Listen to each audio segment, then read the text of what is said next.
Namaste. Thank you very much for joining today.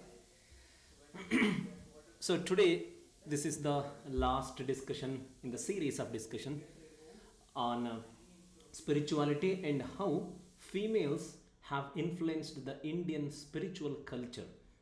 Two things before we start understanding this. So the whole idea is to understand the influence of yoginis in the Indian spiritual culture.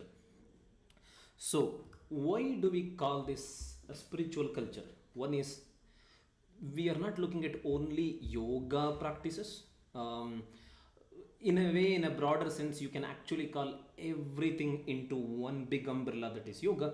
But an opt word will be spirituality, which means Atma Yoga or Adhyatma Yoga. Spirituality, the literal translation can be Adhyatma, a yoga practice.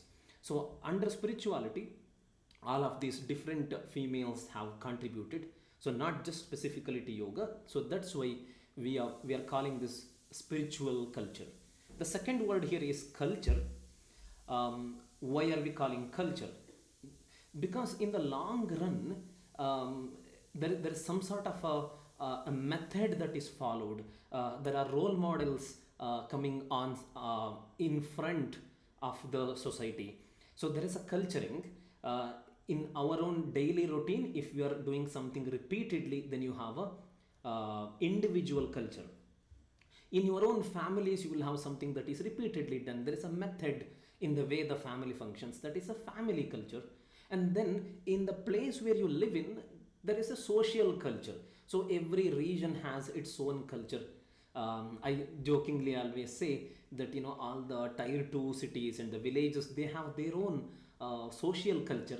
But when it comes to cities, the big cities, there is one culture, that is a city culture. That is probably everywhere it is same, whether you are in New York or in Delhi or in Paris, wherever you are in the big cities, almost there is one particular culture, that is a city culture. So how spiritual culture is influenced by these yoginis or these great females specifically, and how they have shaped the spiritual practices in the long run. That is the main core discussion here. So we have already looked at quite a few very significant names. So in the today's discussion, even though we are unable to take all the big names that are there in the spiritual culture, specifically in India, if you look at every region has some really big names, males and females both. But we are trying to pick some from the Vedic times, from really like older times, and then some the medieval period, and then slightly the recent ones. So among all these, something that is very interesting, I'm just taking some very fascinating ones. So the very interesting, the first one that I want you to look at is somebody called Arundhati. Arundhati is a very big name. The reason I'm taking this name, if you look at this picture, there are many yogis who are sitting and watching and blessing, while two of them, husband and wife, they are in the rituals. They are doing the fire ceremony. If you look at how Arundhati's influence was in the Vedic time, this is like really early period that you can go back to in terms of yoga, a lot before Patanjali's time also, where Arundhati plays a very significant role in the way rituals are practiced, in the way the spiritual culture was manifested. Why Arundhati becomes very special is one major reason. Arundhati is a wife of Vasishtha, but both of them, generally Arundhati's name is taken first, and you can see how good they were together. If you look at the marriage system, one is Arundhati is considered to be the perfect wife, where she was not just being somebody's just wife, she was able to do everything that her husband was doing in terms of the spiritual practices, and it is always Arundhati Vasishtha. So the wife's name is taken first, And in the Indian marriages, specifically, I'm not really sure about the North Indian marriages. I don't know the customs, maybe, but in the South Indian marriages, definitely you will see. Even in my marriage, also we did this. That as a part of the marriage, you will come out and you will look at the moon. You will look at the sky, and then you will say, like, you have to look at Arundhati and Vasishtha, because they are always together. So if you see this, this is called Saptarishi Mandala, the Big Dipper asceticism, that's the English word to call that. There are 7 stars, right? The Ursa Major and the entire 7 stars. But if you specifically look at after from the one end, the tip, that is Al-Qaid, and right after that you have Alcor and Mizar. There are 2 stars actually, they look like one. These 2 stars are always together. So that is Arundhati and Vasishtha, like those 2 stars which are always together in the Sapta Rishi Mandala 7-star system. That's how husband and wife should be, and that's why right in the marriage itself, for example, like there is a main part of the ceremony. In the recent history of Indian marriage system, you will have something called Mangala Sutra, where you know, the husband is tying, even though that was not a Vedic tradition. So he will be tying a mala, the major one, and right after that, both the husband and wife are told. Right now, they become husband and wife, and they are told to go out, and both of them should be looking at, trying to find, even though during the daytime you can't see, but it's just a custom right now to remind themselves that from today onwards, you will be like Arundhati and Vasishtha. The reason why there are many, you have Shiva and Shakti, you have Lakshmi and Narayana, you have many, Rama and Sita also as examples. But why Arundhati and Vasishtha is because they were exactly 50-50.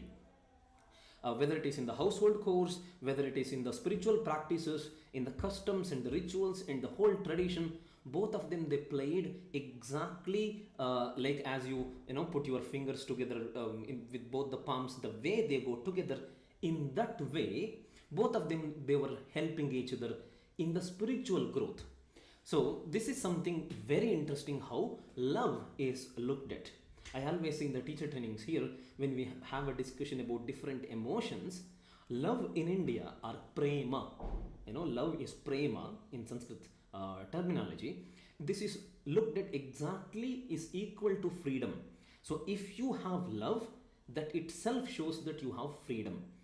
So if you are able to fly with, probably in a metaphorical way, you can say that you have one wing to fly, and then you want somebody else's support so that you can fly better, and that's why you have somebody else coming in and giving you that boost, that motivation, an extra wing for you to fly. If that happens, only then that is love, that is prema. So Arundhati and Vasishtha are the symbols of love, and that's why both husband and wife during the marriage, they are shown, they are guided to be like Arundhati and Vasishtha. So that's one very important female that you should look at in the spiritual culture. The other one, this is like an entire generation is created, that is from the times of Devauti. So if you are into the Vedic studies, you will see Devauti is the lady who is sitting there in a picture, who is in the discourses. So this Devauti is actually into a lot of scholarly discussions with definitely more number of males, but Devauti is a very prominent role. For 2 reasons she is very prominent. One, she was a very good scholar. She had a very good understanding of all the Sanskrit texts, different fields, the Shastras. She was very good. And also she was mainly responsible for cultivating an entire generation of yogis and yoginis. So if you look at, I want you to quickly look at the generation that she builds. Everybody, all these names that you see right now are Devauti. I mean, there is a story that, right in the beginning of her,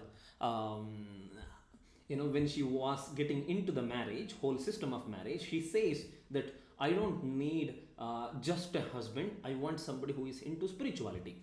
And then they go for a search, and the story says that there is a Narada Maharshi, Narada Muni. He comes in and he suggests Devahuti that if you want to deepen your practice, there is a yogi called Kardama, and you should go and marry him. And then they go with an alliance to marry Kardama. And specifically, she is very clear that, for the spiritual practices, I want to marry somebody. So Kardama and Devahuti, from there, they have like two very prominent daughters. Look at those names, Anasuya and Khyati. So this Anasuya is again, that Anasuya is the daughter of Devahuti, who marries then later Bhrigu. Bhrigu Maharshi is one of very prominent yogis in the Upanishadic times. Anasuya is also equally prominent, who is the daughter of Devahuti.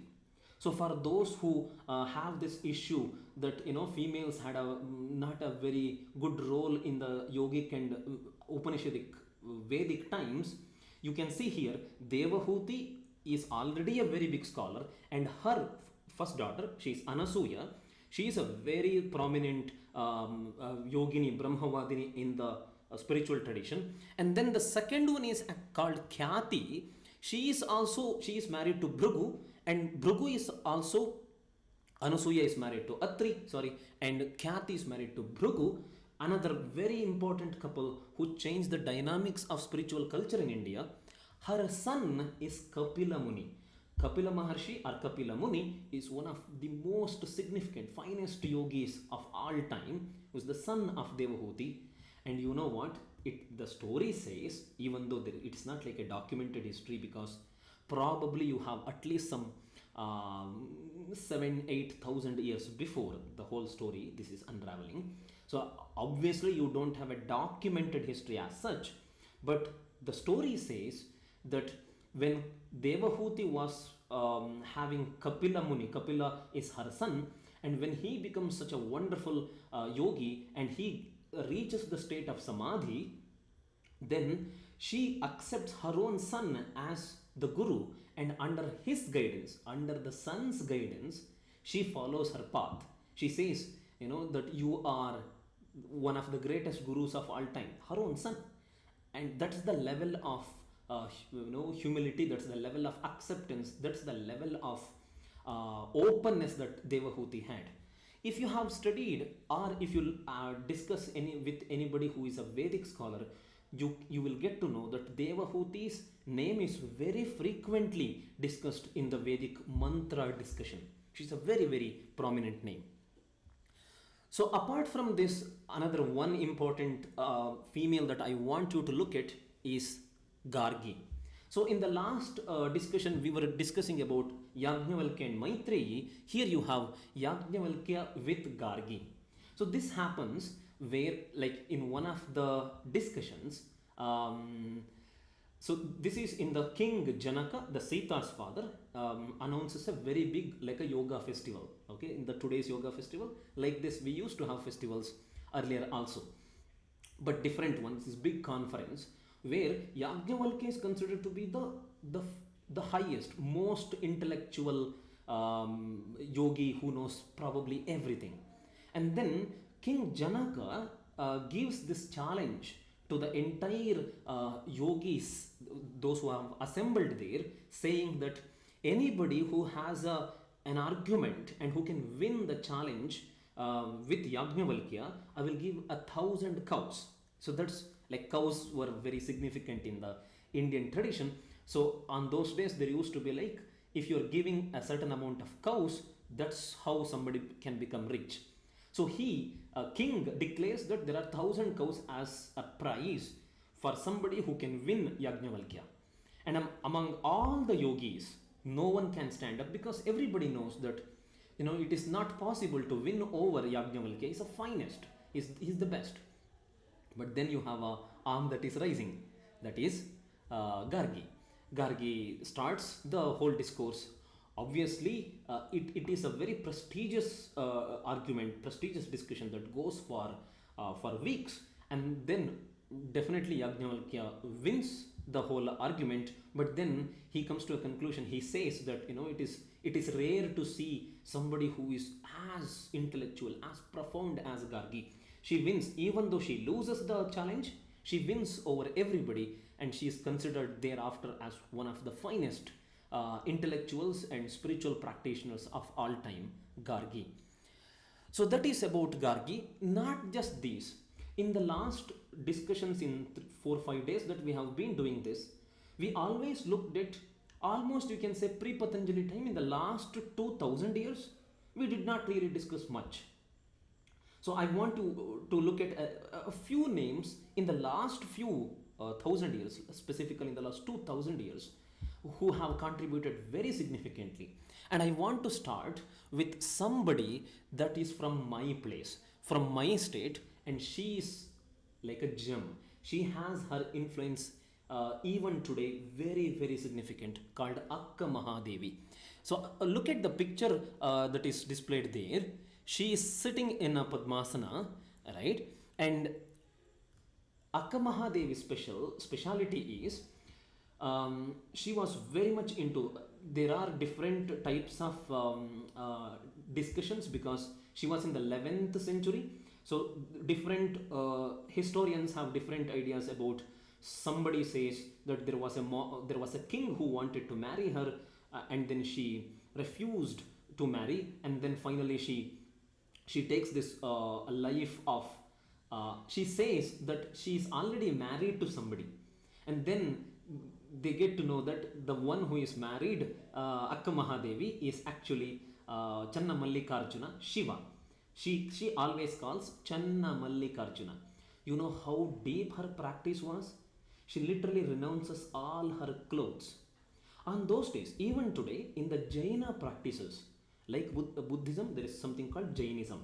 There you have a Digambara practitioners, which means they renounce everything, including the clothes. But this is not very common with females. With men, renouncing the clothes was quite acceptable. There are many monks even today. But with females renouncing even the clothes, to that extent, there was nobody. And if you look at her picture, she is mostly covering the entire body with her hair, and she has renounced all the clothes. Later period, around her time, the contemporaries are called Allama Prabhu and Basavanna. These are like very, very big names, and they call her as Akka. So her name was Mahadevi, and then she becomes Akka. Akka means sister, elder sister. She becomes an elder sister, and there is a very beautiful place, even though it is not really much well taken care today. There is a beautiful place called Anubhava Mantapa. Look at the beauty of this name. Anubhava is experience, Mantapa is a temple. It's a temple of experience. And Anubhava Mantapa was established by a very big social reformer called Basavanna. And in that Anubhava Mantapa, she gives a lot of discourses. And she says that she is married to Shiva, who is having another name as Channa Mallikarjuna. She has also authored, in the sense she has composed many kirtans in a way. They're called as Ankitas, and even today, in the day-to-day life of the people of my state in Karnataka, they are still used. Akka Mahadevi's influence is very, very huge, and that it started becoming like a caste, the followers of Akka Mahadevi and Basavanna. Then it slowly turned into almost a religion. So this is a very huge influence. She removed the caste basis. Obviously that became another caste in the long run. That's how messed up minds we have. That is different. But she removed the caste system. She removed gender discrimination. She has done a lot of social reforms along with her spiritual practice. Very, very huge name. Next to our state, there is you have Tamil Nadu. There we have another two very prominent yoginis. And look at this one. That's actually a picture of a statue that is made for the Avvaiyars. These Avvaiyars are generally, they are known as like the respected woman. Okay, that's the Avvaiyars, like out of respect. This is very respected elderly women are called the Avvaiyars. Avayars are like almost it became kind of a, what do you call, a name for female poets. So for example, this is in the first century, almost 2000 years before, in the Sangam dynasty, there used to be a lady who is named after Avayar, who has written quite a few Tamil literature. She was teaching a big number of people at that time. She was a very big social reformist. Just through her compositions, she has changed the social dynamics of that time. So she was called Avayar. And then there is another Avayar that comes in the 10th century, after almost 1,000 years. That is Avayar 2, another Avayar. And the second one is even better. Even today, in the daily life of Tamil people, you can see her contributions, even in the textbooks. The last time I knew was around 10-15 years back. Hopefully, even today, in the textbooks of Tamil studies, Avayar's contributions are there. She has a huge influence in the social dynamics of Tamil culture. That is Avayar. And last, and that is really the legendary one, that is called Andal. Andal, Andalamma is also, she's Amma is mother, Andalamma. She has also written some really important literature in Sanskrit. So if you see, she is almost considered, she's actually considered like a goddess, an incarnation of goddess. She has written some very important Tamil literature, and is considered very special in the ways Tamil culture has developed. Andalamma is, there were many other male spiritual practitioners, and she was the only one in that entire group who has changed the whole structure of the Tamil culture. Andalamma is considered very, very special in the entire Tamil culture. You can speak to any Tamilian, who you may not see anybody who doesn't know or not having the influence of Andalamma. Just one name that is from the northern part of India, who has literally changed many states, actually the entire Indian Bhakti Yoga system. Just like Akka Mahadevi in my state, almost the entire northern part of India in the 16th century, you most probably you know this name, called Mirabai.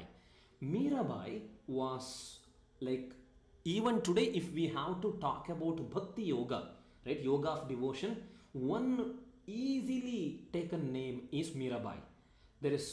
She is the synonym of Bhakti Yoga, and she considers Krishna as her husband. And in Bhakti Yoga, there are different types of Bhakti.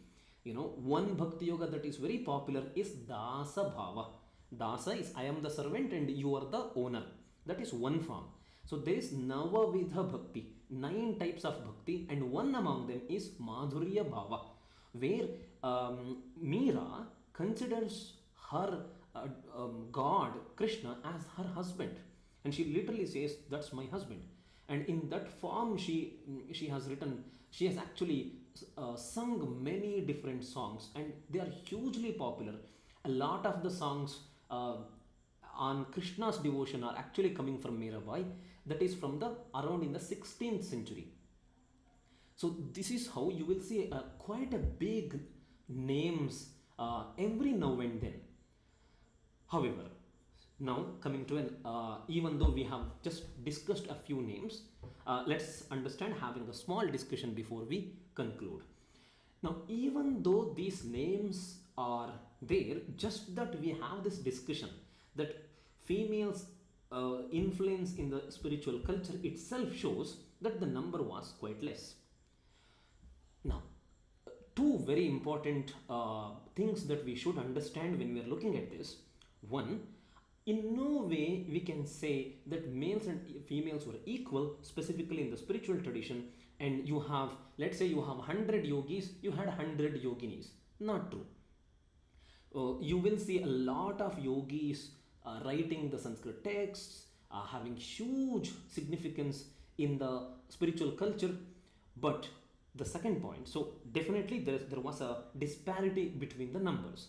But what we can also not say that it was all males only, there were no females. That is also not true. Every now and then you had some really big, sometimes bigger than anybody at that time, any male at that time, bigger than them. You had females who have contributed very significantly. However, the number was less. Now, as we were discussing on the other day, it is very important to have the right culture. Culture in the sense, in the teacher training we discuss here about why we did not have much of these yogis or yoginis in other cultures. Of course, we had some in Tibetan, in mostly in Asian cultures. Why not in Europe or in Africa or in other continents? Why not so many? The main reason is the cultural influence. What happens is, if there were yogis, but then when they are not respected, for example, you have names like, for example, Socrates, right? Where at that time he was not considered to be somebody who knows better than us.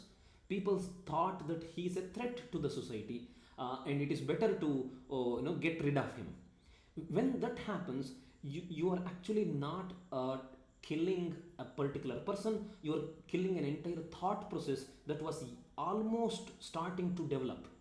Specifically in the Indian subcontinent, what happened was there was a system, there was a culture, there was an influence of these people, that people in general, the masses, people like us, had this thought that anybody who is into this kind of practice is very significant.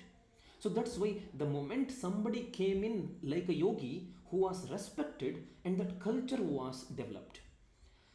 So I wish we had that kind of cultural influence of more females also, not only in India, in other places also, but we did not have that. Now, why do we have this discussion, and what do we want from this?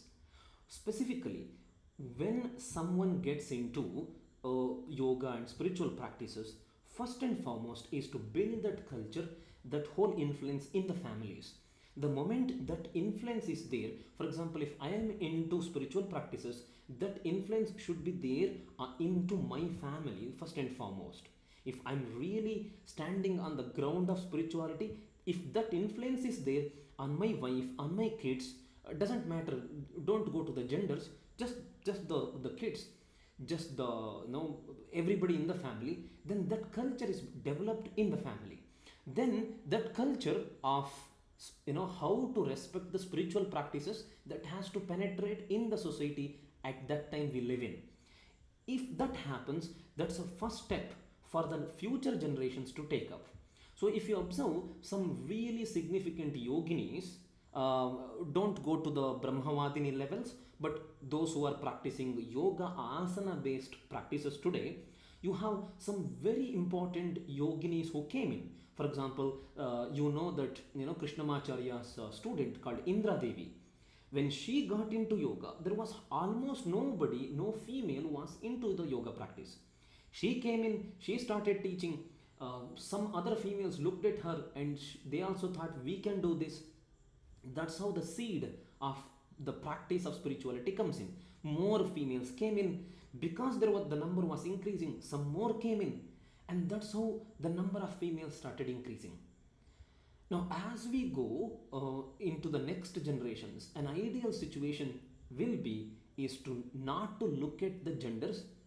A spiritual practitioner is just a spiritual practitioner. We should not be in a state as a society to associate them with a specific gender. That is our ideal situation, where you have many yogis and yoginis. I'm not really a big fan of calling them because they fall into a specific gender, male or a female. A spiritual practitioner is a spiritual practitioner. That's the level, that's an ideal society that we want to build in.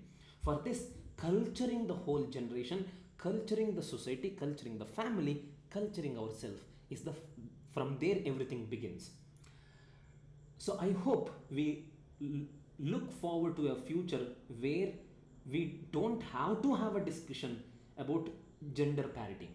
So the moment we go beyond this whole discussion, like how many males, how many females, so if you can go beyond that level, then definitely that could be an ideal state. A spiritual practitioner is a spiritual practitioner. So that's what we want to build in. And definitely motherhood or that matru swarupa is the root, the goal of the entire practice. So that's why even in the last few sessions also I was ending up with the same mantra, which is actually in the Saptashati 700 shloka poem together. There is a whole text that we chant during these Navaratri 9 days, 9 nights goddess festival, that is called Chandi Saptashati. And this is where you have this mantra, and this is such a beautiful one. And this is what we want to look at, the motherhood, that complete openness of the heart. Motherhood is all about that complete openness of the heart. So this mantra says, I bow down to that motherhood that is seen in every being, not necessarily only in the females, in every being, male, female, other animals, birds, plants, everywhere, wherever there is a life, there is a motherhood, and I bow down to that motherhood. So if we can see that complete opening of the heart, the experience in totality, that's what we are looking at. So let's hope and pray, and let's work towards getting into that stage of an ideal society. So by saying this, I'll conclude this entire discussion on yoginis and their influence in the spiritual culture. And I will be taking a weekly live session, and please drop some ideas if you want to have a discussion. If you are already a student of yoga teacher training courses at Samyak Yoga, you can also use the WhatsApp groups to send me the subjects so that we can have discussions. Let's complete with this specific mantra that I was explaining the meaning, and see you in some other live sessions weekly. Ya Devi Sarvabhuteshu Matrarupena Samsthita Namastasye Namastasye Namastasye Namo Namaha. Bhagavate Namaha. Om.